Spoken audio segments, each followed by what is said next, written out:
From awaytogarden.com and robinhoodradio.com, this is A Way to Garden with Margaret Roach, your weekly invitation to dig in and grow. The expression cutting garden sounds dreamy, laden with the promise of colorful flowers to harvest and bring indoors for bouquets in the months to come. But let's get practical, like which of the many possibilities to grow, annual, perennial, or otherwise, and how? That's today's subject with flower farmer Jenny Elliott. But first, these messages. Underwriting support from Timber Press, your go-to resource for books in gardening and nature. Whether you're a new gardener, a professional at the top of your field, or a reader interested in the wonders of the natural world, their books are there to help you grow. timberpress.com. Underwriting support from High Mowing Organic Seeds, the first independently owned farm-based seed company proudly serving organic gardeners and farmers with 100% organic and non-GMO vegetable, herb, and flower seeds. highmowingseeds.com/awaytogarden. Jenny Elliott of Tiny Hearts Farm in Copake, New York, is a farmer florist. With partner Luke Franco and their crew, she grows flowers organically, both for the wholesale market, for subscribers to her weekly flower CSA, and also for events, including weddings that she designs and more. She's my beloved neighbor and friend, and for local listeners to Robin Hood Radio, she's also one of my collaborators May 11th and again June 8th, when we join forces with HGS Home Chef, Cooking School in nearby Hillsdale, and Broken Arrow Nursery, and put on a full day of programs coincide with my spring open garden days. And she's got a calendar for classes at her Tiny Hearts Flower Shop, too, in Hillsdale, and is the featured speaker at Spencertown, New York, on June 15th. And we'll have details of all of that with the transcript of this show on awaytogarden.com. So enough said, too much said. Welcome, Jenny, my plant-maddest neighbor. How are you? Hi, neighbor. I'm good. How are you? If people want to know how plant-mad we are, the two girls, as soon as the ice and snow melted, like, what were we out doing the other day? Cutting willows and dogwoods and looking at all the pretty, fantastic colors. Cutting all the twig shrubs from my yard to turn into, what, a stick garden in your greenhouse, right? Yeah. I had that treasure trove of I guess it just looked like sticks to everybody else, in the back of my car when I left. Yeah, it was good. It was good, but you made cuttings and you're propagating them in your greenhouse, and that's really exciting. So actually, you showed it on your Instagram. It was pretty hilarious, so I'll give people a link to that. So tell us briefly what Tiny Hearts Farm is. Well, Tiny Hearts Farm is a cut flower farm, smack in the middle of Copake, New York. We do, we'll be about 25 acres this year, up from our original 15 acres. Whoa, Nelly. I know, right? I'm just getting used to hearing myself say that now, you know? Okay, good. And we also went, we've had a propagation greenhouse and another greenhouse, but this year we're building another and leasing another, so we're up to 4 greenhouses this year too, which is exciting. So we grow lots and lots of flowers, and we sell them through retail outlets, and we wholesale them around the Hudson Valley and in New York City, and we do weddings and events, and, we've got the shop in Hillsdale. So the flowers are coming in from the field and going out very quickly all over the place. And so in the dead of winter, because we, of course, live in the Northeast, both of us, you in beautiful downtown Cupcake and me in uptown Cupcake Falls, New York, you don't have, it's not a flower shop that's open in the dead of winter because there's nothing to harvest, there's nothing to harvest. So we stayed open until mid-December about, and then we shut down for the winter. And I'm waiting for. Well, I thought I was waiting for the tulips to bloom, but now I'm wondering if the anemones aren't going to beat them. But whoever comes in first is when we're going to open the shop and have flowers again. So to kind of accomplish all that, to supply your customers, and I don't know if you didn't mention, or maybe you did mention, I mentioned the CSA. You also have subscribers, people who come on given days of the week and pick up their weekly goodies. They subscribe for 6 weeks or a month or however long it is to a different assortment of flowers. So, you can't suddenly, with all these different kinds of customers, you can't suddenly say, like, oh, oops, we have no flowers this week because I forgot to plant them at the right time, or or I only planted zinnias and nothing else, so oops, we're not, you've got to really strategically plan this like monster cutting garden, so to speak, like much more complicated than for any of us home gardeners, but same strategy, yeah? Yeah, same strategy. I mean, I haven't, we went from an acre to now, it'll be 25 acres, like pretty quickly, but I really have not changed my strategy for field planning at all, So, yeah, I think it all is kind of the same deal on all sizes. Yeah. So maybe we start there with the sort of 101 version, that if we're just getting feeling our way, what are some of the easier things that we can do to start with in our cutting garden that we're dreaming up, and then advance to sort of the slightly more sophisticated palettes to layer in. So what do we start with? Well, we start with annuals, right? I mean, you can start them now and throughout the spring and summer, and it's a big wide world of flowers. Right? With the annuals, there's so many. Yeah. And we, I mean, that's our bread and butter still. We have these big, flat, open fields that just lend themselves to these long tractor rows, and annuals has been the perfect thing for us. And all these years, when I think of annuals, I think of these little, 6-pack bedding plants and stuff, and, I think we have to shake that notion out of our heads because there's so many things. But, I mean, the big ones for us are zinnias, celosias, cosmos, gomphrena, rudbeckias, marigolds, and so many others. But those are like the easy starters, ones that you can pretty easily start from seed yourself. Some of them can be direct sown, and those are kind of like the big producers too, right? Like they just throw up flower after flower generous, after flower. Yeah. Mm-hmm. Yeah. And some varieties more than others, but across the board, they're workhorses. And beautiful. So one of you just said we should get past the sort of little 6-packs of the most familiar things, widen the palette a little bit, even with the easy, almost direct sowable or 4 to 6 weeks indoors kind of easy things. But there's even within the familiar zinnia world or marigold world, there's more interesting things to look at. Yes. So yeah, there's tell us all kinds of good stuff. Yeah. So when you say you're sowing zinnias, and I love some of the traditional zinnias and everything, but there's even more exciting ones. So what are some of your favorites at the moment? I just ordered Jazzy Mix, which is a Hagiana or Hagiana, zinnia Hagiana type of zinnia. It's kind of like in mahogany shades and bicolors. They're kind of marked. And anyway, do you like that one? Is that one that you grow? I love that one. Oh, good. I think that one replaced the old Persian Carpet zinnia, right? And it's just the only difference I think is it's taller, which is really nice for cutting. I love that one. It's tiny, right? The flowers are tiny, but you can get some height on it. I a couple years ago, actually I think I did this 2 years in a row. I shouldn't admit this probably. We didn't weed them. And they grew so tall and they were amazing. Huh, so I'm not recommending that, but if you let your patch get weedy, there's a silver lining to that. Those are great. I love those guys. They're not that exciting, but I'm obsessed with the Oklahoma series this season. They're just I love the colors they come in. The salmon is my favorite. We sell tons of those. And I did Oklahoma Golden Yellow last year, and the flowers are smaller, and you can get those really full doubles, which is nice on those.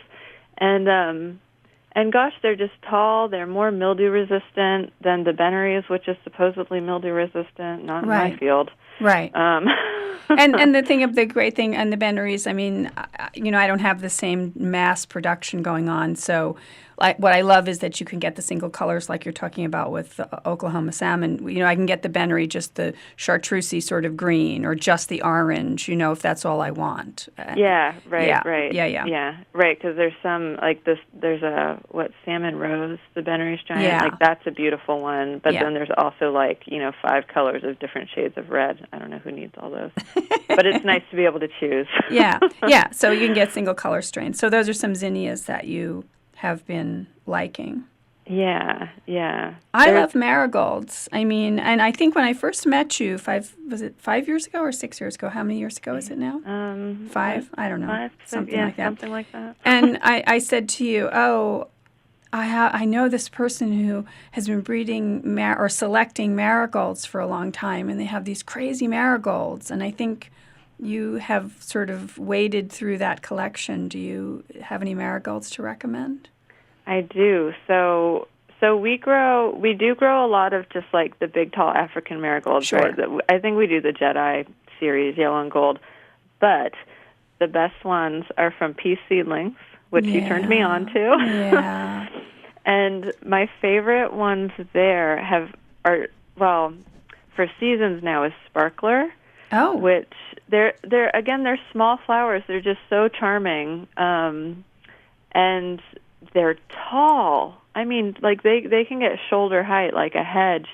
And they're this mix of red and orange. Like on one petal there'll be different patterns of red and orange, and they look like a sparkler. Go figure. Those are rad. There's one. Did you just say those are rad as opposed to red? Oh, rad. They're both. What else? Burgundy Bliss was a new one that I tried this year, and I loved it. And it's actually burgundy, and then it has like an orange picoteed edge on each petal. Wow. Really awesome. So I like those because marigolds, they can be, I don't know, they're marigolds. Yeah. But these are like really, really special. Yeah. Those are all from the breeding work of Alan Capular, and his kids carry on with peace seedlings, selling the seeds and of all his progeny, which is great. I noticed that there's Rudbeckias now. I'm seeing more. You said Rudbeckia, and I sort of think of Rudbeckia being a longtime gardener. There's been a lot of perennial Rudbeckias, but there's ones that I guess are treated more like annuals as well. Like I bought this one from Select Seeds the other day called Sahara, and I bought it just because the picture sort of had these peachy, buffy, pale, dusty coral looking, these kind of muted colors on the picture. I don't know. Yeah, well, I'm trying that one too this year. Okay. All the florists are really excited about that one. Oh. I kept seeing it pop up last season with all these florists who were stoked and trying to get their hands on it. So I'm trying that one too. And then some of the others. Have you tried Chimchimney? No. That one, I think I get the seed from Johnny's for that one. Uh-huh. And in the pictures, it looks weird. Like it has these very narrow petals that don't touch, so it kind of looks like some weird spaceship ray gun kind of thing. And in person, they're huge. They're like the size of your hand, and they come in just all these yellows and browns, and they're just really unique, tall, sturdy, good producers. Like everything good. Huh. Yeah, I like those guys. Couple quick celosias to recommend if we want to try those crazy guys. Yeah, I'm a big fan of the Sunday series. Okay. Sunday Dark Pink, Sunday Orange. I mean, they're plume celosias, and they're just really vibrant. I did a new one, new to me, the Selway series, which is kind of like these little spikes. And that was great, and just produced. And there's a terracotta color that blends really well with all kinds of color schemes and arrangements, which is really nice. So some of those, we could direct probably the zinnias, the marigolds. I don't know which of the others, but I usually give them like 4 or 6 weeks in a cell pack or flat inside or under lights. For me, I don't have a greenhouse. Mm-hmm. But like that Rudbeckia, I was thinking, I need to start that sooner, because even though it's Rudbeckia hirta, it's an annual-ish thing, it still needs more time than, say, a zinnia or a marigold, yeah? Yeah, I think I give the Rudbeckias 6 or maybe 7 weeks. Okay. Yeah, they're so tiny when they start out. They need a little time to grow on, yeah. Okay. So are there foliage things, too, in your sort of 101 palette of annuals, like that aren't for the flowers but are for the sort of filler or the... Yeah, well, we use basil a lot. Oh, uh-huh. And I haven't had luck with Genovese basil for years now. It just gets mildewy right away. Yes. But lemon basil does well for us. Uh-huh. Some of the purple basils are really nice. I tried, I might be wrong on this, Alternanthera. Is that how you pronounce it? I say alternanthera, but it doesn't matter. Alternanthera, yeah, sure. Oh, marvelous. Oh, my gosh. Fabulous Easy to plant. start from seed, and it just grew like crazy. Yeah. That glossy, like really like the outside of an eggplant, right? Yes. My favorite one is the rubiginosa, the species rubiginosa. I believe it's a species, Rubiginosa. And it has a deep winish, like you say, almost eggplanty, but winish color, wonderful. And it sprawls out of a big pot also. It's used as like a filler or a cascading thing in pots too. So I love the alternantheras, yeah. Yeah, that's fantastic. Shiso? I used a ton of shiso this year. Perilla, yes. Yeah. I've used copper fennel in the past for its ornamental value as well as, and I guess that's not technically an annual, but probably, but yeah, copper fennel. We do that one, and we let it bolt because the flowers are really great too. Yeah. So now again, in your quote cutting garden, 25 acres of it, you've got to have stuff, a succession of things. So I'm assuming that if just because you're starting some of these things now or soonish to plant out in May in our zone 5B, doesn't mean you expect those same seedlings to be perfect and still producing flowers in August and September. Are you doing succession plantings of these things or what? Yeah, we're doing successions of, depends on the plant, right? So we do 4 successions a year of zinnias. Wow. Yeah, celosia. I think Cosmos gets 5. Wow. Yeah, just because when it's a cutting garden too, you want top quality flowers every time you cut, right? So we'll just ditch an old planting just because it's not so good anymore. And move on to the fresh planting. Even though it might still be producing flowers, they're not that great anymore. So keep having fresh plantings, and you keep getting really, really nice flowers all season long. And then there's other things. Well, like sunflowers, we plant every 2 weeks. And then there's a few things that we only have to do twice a year. So I do an early spring planting of gomphrena, and then we'll plant out more in July. Mm-hmm. And that gets us through the fall with a nice fresh crop of that. Strawflower, the Rudbeckias we do twice a year, Gabbiosa. A lot of things. And then there's some things, right, that you could succession plant all year long, but I kind of get bored of them, or things I don't want to see again until the fall. Right. You know what I mean? Sure. Calendula is one. Right. So, we could grow it all year, but it's, the oranges and yellows, I kind of want to see that yellow in the spring and then the orange and yellow again in the fall. But I have enough other orange and yellow in the summer that I don't want it. So. And, the thing is what you just said about the multiple successions and you want to have a nice fresh supply of something. I mean, even with the basil that you mentioned that you use, if you plant basil, people set out basil at last frost in their garden.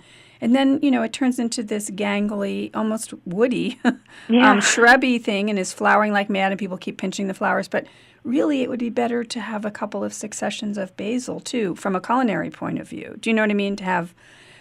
So even with our edibles, that's the case. So we, both ornamentals and our edibles. And so I'm assuming with some of the ones that we've talked about, do they require any other treatment like pinching or anything, or are these all things that just sort of you let go to their natural inclination? Gosh, I'm trying to think of anything I don't pinch. Oh, good. Okay, so explain that to us, because of course a lot of us mere gardeners over here don't do that. We set them out and you know what I mean? So tell us about that. Yeah. I mean, don't get me wrong. I start every year with the intention to pinch everything, and of course I don't get to everything, and they do fine, right? But yeah, we pinch everything when it's, general rule, I would say when it's about 4 inches high, we pinch it down to about 3 sets of leaves. So all the zinnias. I guess I don't, certain celosias I don't pinch, like the brain celosias. They won't form that big center flower if you pinch them. Right.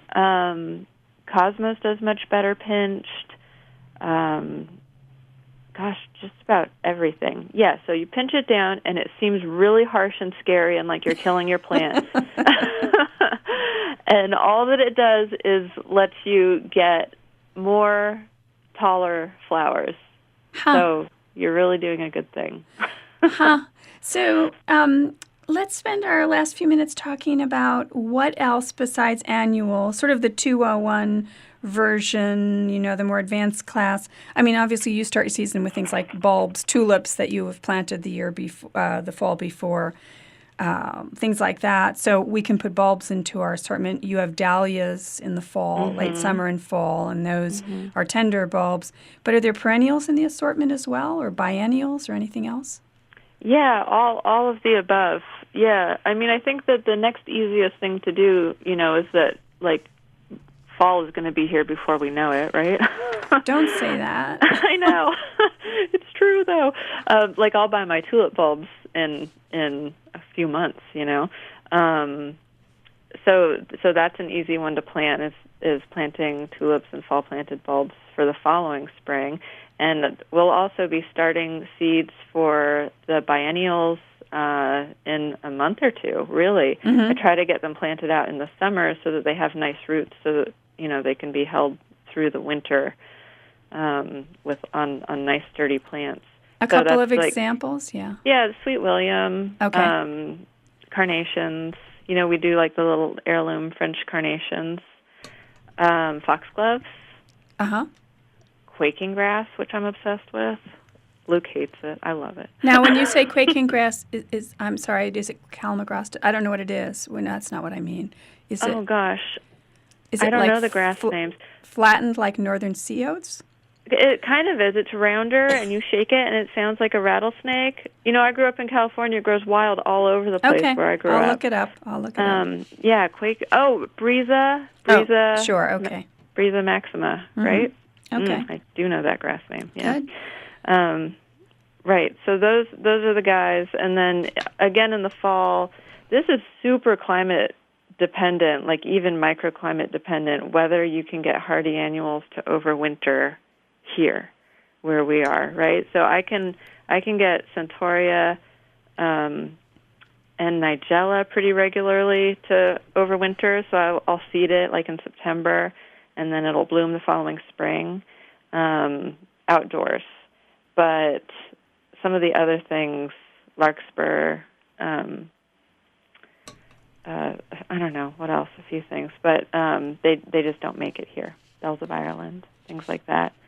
So for those of us at home starting cutting garden, we could also buy some perennials, or like foxglove, which are more biennial for me, or short-lived. We could buy some bigger pots, get started in advance, and add those to our cutting garden as more permanent fixtures, right? You may be sowing them from seed, but we could do that as well. Yeah, for sure. Yeah, some things that have done really well for us, I love yarrows.